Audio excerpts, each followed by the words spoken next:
Guys, credit sa Laker Nations. Pakinggan po nating mabuti ang kanyang plano sa Lakers.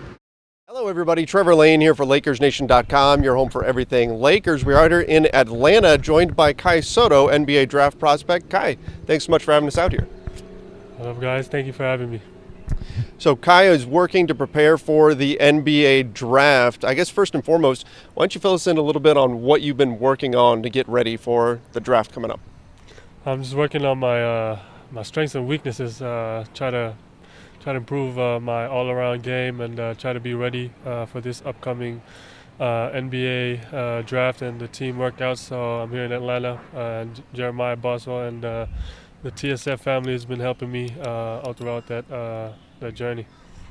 Now, I've been here for a couple of days and we've been watching your workouts, what you've been going through. Pretty grueling stuff. You've been going through some pretty tough workouts, a lot of work on the three-point shooting. Is that something that you're hoping to really have NBA teams notice? I mean, yeah, that's one of the things that I try my best to improve on, and I feel like it's gonna be a weapon for me when I master it, and I just need a lot of reps to have confidence in myself that I can make it every single time. So. Now, you were playing most recently with the Adelaide 36ers in the Australian NBL. How did that experience, do you think, help prepare you for this leap to potentially the NBA? Oh, it was great. I really liked how I played in the NBL and my experience there. I think it really helped me a lot. Helped me grow as a person and as a player as well. And just playing for Adelaide it's been a nice journey and a nice experience, and it's been really fun for me.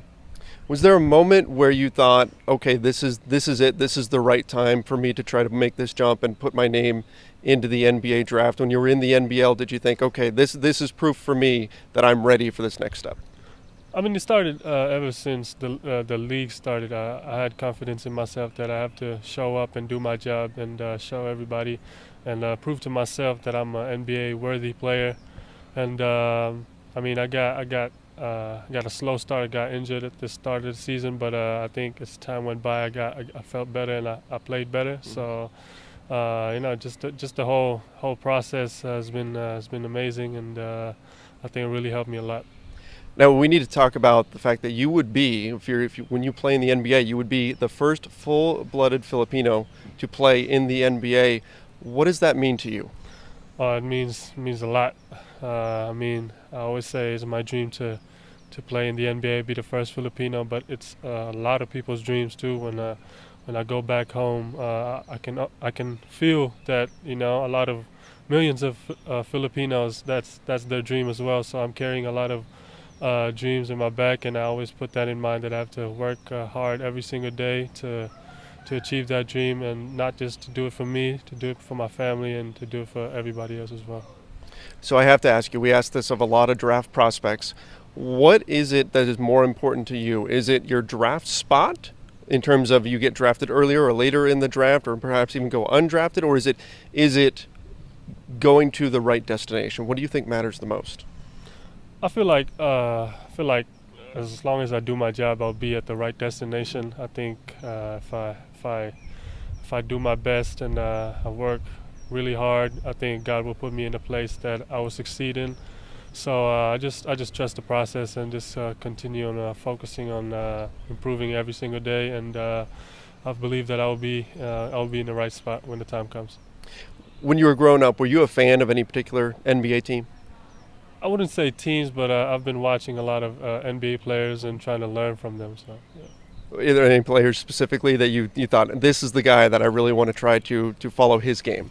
Growing up, my dad. I mean, first off, my dad is the guy for me who I grew up and try to watch and try to learn from. And he always tells me when growing up, he tells me to watch Tim Duncan. Mm-hmm. I'm a little too young for Hakeem Olajuwon and those guys, but he always says watch clips of Tim Duncan, how he works out, how he is one-on-one, how he's as a teammate, as a player, and how he's as a player under his coach. So just everything, just learning from Tim Duncan, and he's like a role model for me.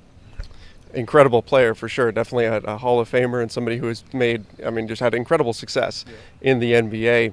When you eventually do get to the NBA, what challenges do you foresee? Do you see any things that you really think, gosh, when I get there, this is something that I'm going to have to work through?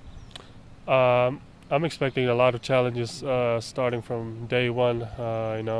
I haven't been there, but it's been a lot of challenges already. So I feel like once I get there, once I get drafted, I feel like it's going to be a challenging start for me. As a first Filipino make it to the NBA, it's going to be a lot of new stuff coming in, and I just have to be prepared. I just have to be ready to face those challenges. So you said you've got an entire country behind you. Is there any added pressure on you from that? I mean, ever since I played basketball, a lot of people has been watching me, especially from Philippines back home, and I don't really feel pressure anymore. I just have to learn to have fun through the journey, and I mean, I always think like I love my job. This is what I love to do. I enjoy it, so there's not much pressure for me. It's a great way to look at it. Specifically with the NBA game, we see a lot of switching defenses where bigs are being called out to have to defend guards in space and things like that.